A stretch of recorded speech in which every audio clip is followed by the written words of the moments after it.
अंबाभवानीच्या आशीर्वादाने, हे सगळ्यांच्या आशीर्वादाने आज मी इकडे थांबलेलं आहे. आणि हा पुरस्कार असं मी जाहीर करते की माझा नसून हा सगळं भगिनींचा आणि बंधूंचा आहे, जो मला समाजाने हा प्रेरणा दिलेला आहे. या प्रेरणेवरनं मी पुढे जात आहे इतकंच मी सांगू शकते. आणि आता आमच्या बंधूंनी वाचलं माझं सगळं काही. आश्रय योजना हा महानगरपालिकेचा एक भाग आहे.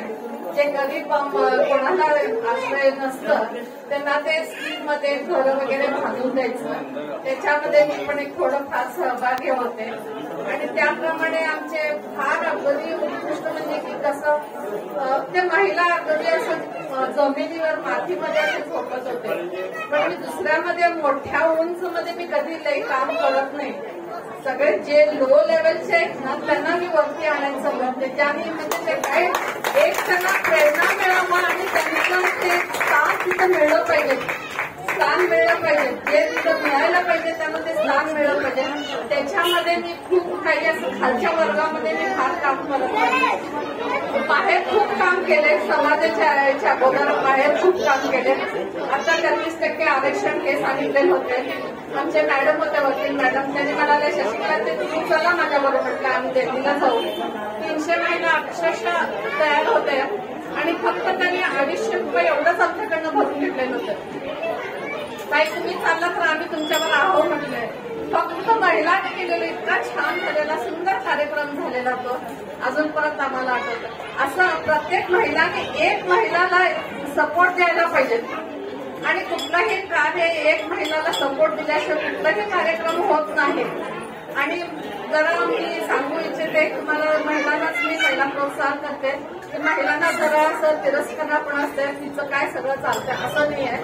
मी महिलांना कोणाला दाखवत नाही, पण ते जे ते प्रवृत्ती महिलांमध्ये असतं ते प्रवृत्ती पहिला काढलं पाहिजे आणि आम्ही शिकायला पाहिजे. तिथं मी कुठपर्यंत आहे, प्रत्येक महिला सगळेजण घरात गृहिणी असतात, पण त्या गृहिणीला एक जागृतपणा असते. त्या गृहिणीमध्ये काहीतरी एक तिचं कला दाबलेलंच असतं, दाबलेलं असतं.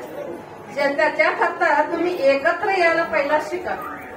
जे एकत्र फक्त एक अर्धा तास काढली, इतका चांगला भव्य मंदिर आहे, त्या मंदिरामध्ये तुम्ही येऊन फक्त तुमचा चर्चा विषय, ज्यांना गाणे येतात त्यांनी फक्त तुम्ही गाणे एकमेकाला शिकवायला सुरुवात करा. तुम्हाला किती स्फूर्ती येते आणि किती आनंद येते, घरी जाऊन किती उत्साहानं काम करता हे तुम्ही बघा. तुम्ही किती उत्साहानं करता, इतका तुम्हाला उत्साह होईल की अगदी स्वतः मनापासून त्यांना इतकं छान, त्यांना पण कौतुक वाटेल तुमचं, त्यांना पण कौतुक वाटेल. आणि कसं असते माझे सासू हे काही बोलायचं कसं असतं काय, म्हणजे त्यांच्या त्या ह्याच्यामध्ये त्यांनी वाढलेलं असतं. आता काल बदलत गेलेलं आहे तसं आपण पण बदलत जायला पाहिजे, बदलत जायला पाहिजे. त्यांना हा हा हा हा म्हणायचं, म्हणायचं, चालवायचं गाडी पुढं. ते बाहेर कधीही एक्सप्लोज करू नये. बाहेर स्वतः इज्जत ठेवायला महिलांनी शिकलं पाहिजे, सक्षम व्हायला पाहिजे. आणि कुठलाही एक अध्यक्ष असते ना, त्या अध्यक्षाला प्रेरणा द्यायला पाहिजे. ती काय सांगते त्याला हा म्हटलं पाहिजे, त्यांनी पटकन काम केलं पाहिजे, पटकन काम केलं पाहिजे. आज इतके छान बेळगावमध्ये सगळे, आज मी अध्यक्ष नाही आहे पण त्याला सपोर्ट मी फक्त देते, सपोर्ट देते.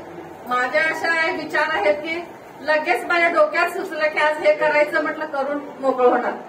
आज माझ्याकडे 40 महिला हे बीसीमध्ये आहेत. फक्त सगळे सर्वसाधारण सगळे जे राबून खातात महिला ह्यांना मी ठेवले. मोठ्या लेखानं मी कोणाला नाही घेतले. त्यांना का ठेवले मी, त्यांचा एक तिथं त्या पैशाने त्यांचं एक कुठं तर तिथं मुलाचं जीवन जात राहते शिक्षणाला. एक गटीने पैसे आले ना, मला त्या फीला पैसे होते म्हणून ती महिला जमा करते, तिचं डोकं पुढं लढत जाते. ते मी का फक्त आज महिलांसाठी सांगायले की महिला एकमेकाला उचलून घेणं हे कसं भाग हे व्हायला पाहिजे. आज फक्त स्त्री शक्ती संघ हे केले. लोन किती जण उचलतात तिथं महिला, लोन उचलतात परत ते आणून ठेवतात. त्याचं व्याज झालेलं वर्षाला सगळ्यांना देऊ शकते, त्याचं व्याज झालेलं सगळ्यांना वर्षानं ते नाही ते. आणि 2016ला आता 6 वर्ष झाले महानगरपालिकाचं पण काढलंय संघ. महानगरपालिकामध्ये जे आता फॅसिलिटीज येतात ते सगळ्या महिला अगदी आरामात घेत राहतात, सगळ्या आरामात घेत राहतात. आता जस्ट परवाच आमचं डिक्लेअर झालं, एवढा लोन आहे, एवढं हे आहे, ते सगळं त्यांनी सरकारने भरपूर फॅसिलिटीज देत राहते, ते सरकारमध्ये पण तुम्ही इन्व्हॉल्व्ह व्हायला पाहिजे. आणि आमचे बंधू खूप जण असतात सरकारी वरपुढे, आम्ही विचारायला पाहिजे. लाज शरम केलं तर काही आम्हाला मिळत नाही का? म्हणजे आम्ही महिला शिक्षणच पहिला घ्यायला नाही, आम्ही महिला शिक्षणच घ्यायला नाही पहिला. आज मी ह्या क्षेत्रात आल्यावर खूप काही शिकले. मी स्वतः वाचून वाचून वाचून मग मी खूप शिकले. गणपती उत्सवला 3 महिने मी घेतले जीवेश्वर चरित्र आधारित नाटक रचवायला. प्रत्येक सीन मी त्याच्यामध्ये घेतलेला आहे नाटकामध्ये. प्रत्येक सीन मला मराठी इतका छान ड्राफ्टिंग करता येत नाही. मी फक्त पॉइंट्स काढून दिले. एक माझी बहीण आहे, तिला मी पॉइंट्स काढून दिले. तिला म्हटलं हे ड्राफ्ट कर आणि हे बरोबर आहे का बघा. म्हणणार नाही ते असं आहे, असं आहे, हे असं लाईन घालून. त्या आधारितवर आम्ही 32 बायकांनी गेलो. जीवेश्वर पहिला आधी मायापासून लास्ट काळ भैरवपर्यंत ते सीन दाखवलेलं 2 तासाचा ड्रामा केलं होतं. 2 तासाचा ड्रामा केला. ते खूप अगदी कौतुकाचं आहे. प्रत्येक सीन त्याच्यात घेतलेला आहे. पाळणा म्हणाले दुसरे बायका आणि छोटे आदिवासी मुलं, हे सगळ्यांनाच घेऊन केलेलं आहे. फार छान झालेलं होतं. त्याच्यामध्ये मी पहिला आधी मायाचा पार्ट मीच घेतलेला होता. तुम्हीच ते घ्या म्हणाले, तुम्हाला जमते. बाकीचे असे सगळे कार्यक्रम सगळे ते रचवलं पाहिजे. जीवेश्वरचं पहिला पोथी वाचन केलं पाहिजे तुम्ही. जीवेश्वर आमचं का आहे, कसं आहे. आमचे जीवेश्वर साळी समाज म्हणायला एक ते लाजतात. पण मोठी नवीन मुलं जे आहेत की नाही, साळी समाज